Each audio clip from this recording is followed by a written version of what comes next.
Something about this moment feels bigger than just another headline flashing across timelines. It carries a weight that goes beyond a simple clip or a passing comment. Because when Wendy Williams speaks, people don't just hear her, they react. Her voice has never been background noise. It has always been a trigger, a spark, something that moves conversations forward whether people agree with her or not. And this time, her words didn't just land, they echoed.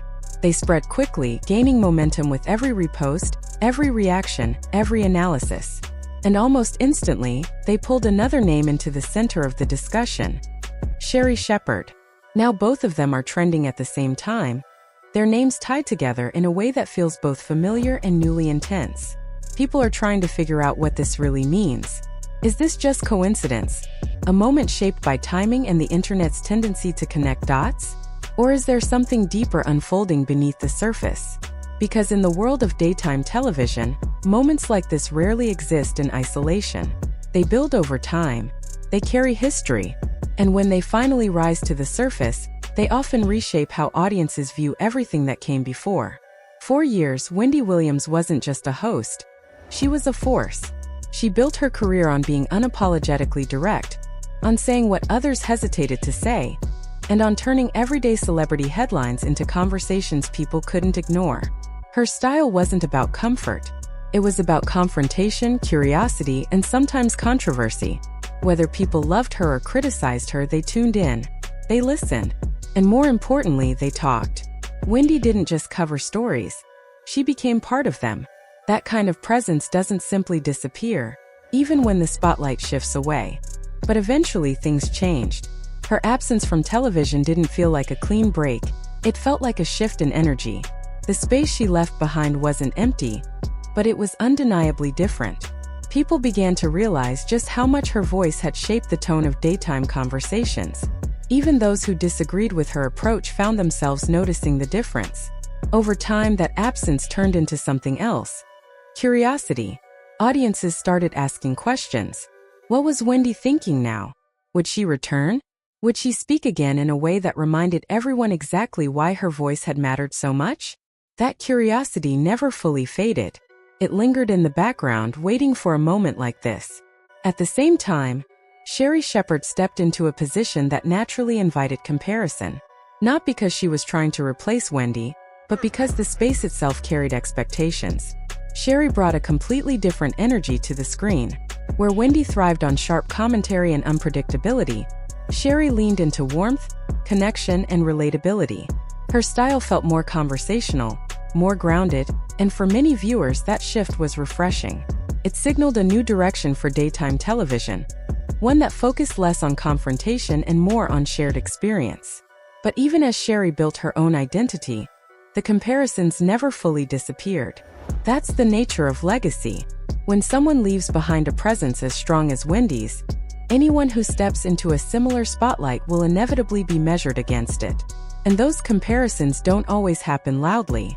Often they exist in small moments: comments online, subtle opinions from viewers, quiet debates about which style resonates more. Individually, those moments might seem insignificant, but over time they accumulate. They create an undercurrent that never fully goes away. Some viewers embraced the new tone Sherri brought. Others missed the unpredictability that defined Wendy's era. And while those conversations stayed mostly beneath the surface, they never truly stopped. Then came the moment that shifted everything. When Wendy finally spoke, it didn't feel casual. It didn't feel like just another appearance or an offhand remark. It felt intentional, like something she had been holding on to, waiting for the right moment to release. Her tone was calm, controlled, but there was something underneath it. Something layered. Something that made people lean in and listen more closely. Because when someone who has been quiet for a long time finally speaks, people don't just hear the words, they search for meaning. At first, the reaction wasn't immediate. The clip began circulating slowly at first, like many moments do. But then the internet caught up. And once it did, everything accelerated. People replayed her words. They analyzed her tone. They broke down every pause, every emphasis, every subtle shift in delivery. Questions started forming. Because what she said didn't feel random. It felt like it carried weight, like it was connected to something larger than the moment itself. And that's when the conversation began to shift toward Sherri. Not because Wendy directly created a confrontation, but because of how her words were interpreted. Some people believed there were subtle references, hints that pointed toward the current state of daytime television. Others argued that the reaction was overblown, that Wendy was simply speaking her truth without targeting anyone. But once those interpretations began spreading, it became nearly impossible to separate the two narratives. Suddenly, both names were trending. Both were being discussed side by side. And the internet, as it often does, turned the moment into something bigger than its original form. Support quickly divided into different directions. Some people rallied behind Wendy, saying her voice had been missed, and that her perspective still carried undeniable influence. Others stood firmly with Sherri, emphasizing that she had created her own lane and deserved recognition without constant comparison. And then there were those who didn't take sides at all.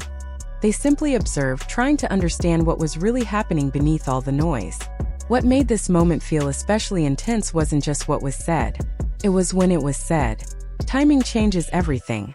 Wendy speaking at a moment when Sherri is steadily building her own momentum doesn't feel accidental to some observers. It feels connected, even if there's no direct confirmation of that connection. And that uncertainty is exactly what keeps the conversation alive. Because as long as there are unanswered questions, people will continue to speculate. They'll keep watching. They'll keep interpreting. As reactions continued to build, attention began to shift toward Sherri. Would she respond? Would she address the situation directly? Or would she remain focused on her own path and allow the conversation to unfold without her involvement? Each possibility carried its own meaning. A direct response could escalate the situation, turning speculation into something more concrete. Silence, on the other hand, could be interpreted in multiple ways, as strength, as strategy, or even as avoidance, depending on perspective. And that uncertainty added another layer to an already complex situation. Interestingly, what followed didn't provide clear answers. Instead, it left even more room for interpretation. Because sometimes the most powerful statement isn't what someone says. It's what they choose not to say. And in moments like this, silence can be just as impactful as words. Meanwhile, the focus returned to Wendy's original statement. People began analyzing it more deeply, looking beyond the surface. It wasn't just about the words anymore. It became about everything surrounding them, the tone, the delivery, the emotion behind each phrase. Audiences weren't just listening, they were dissecting. For some, there was a clear sense of frustration in her voice. It sounded like someone pushing back, someone trying to reclaim control over a narrative that had been shaped by others. In that interpretation, her words felt personal, like an attempt to reestablish identity and remind people of who she is beyond the headlines. For others, the tone felt different. Instead of frustration, they heard reflection.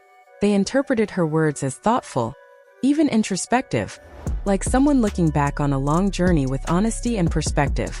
In this view, her message wasn't about reclaiming anything. It was about acknowledging the past and making peace with it. And then there were those who saw both elements at once. They heard emotion and intention intertwined. Not purely frustration, not purely reflection, but something more complex, a blend shaped by experience and time. That complexity is what made the moment so compelling. As these interpretations spread, the conversation itself became part of the story. People weren't just reacting anymore, they were contributing, adding layers of meaning based on their own perspectives. And in a space where every word can be reinterpreted and every tone can be analyzed, the meaning of a moment can expand far beyond its original intent.